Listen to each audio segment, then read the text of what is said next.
हर साल बारिशें होती हैं, कहीं कम या कहीं ज्यादा। इन बारिशों के पानी को संभालने के दुनिया भर में तरीके मौजूद हैं। क्या मैंने और आपने भी कोई ऐसा तरीकेकार इख्तियार किया है बारिशों के इन पानी को हम संभाल सकें? इनके संभालने के लिए आप तालाब भी बना सकते हैं, आप डैम भी बना सकते हैं, और अब बहुत सारे तरीके ऐसे भी मौजूद हैं। इस पानी को जमीन में भी कहीं न कहीं से स्टोर कर सकते हैं। एक कुआं बनाकर स्टोर कर सकते हैं।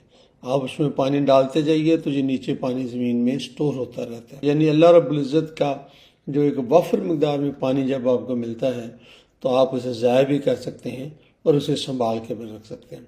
हमारा शुमार किन में है, ज़ाया करने वालों में या संभालने वालों में?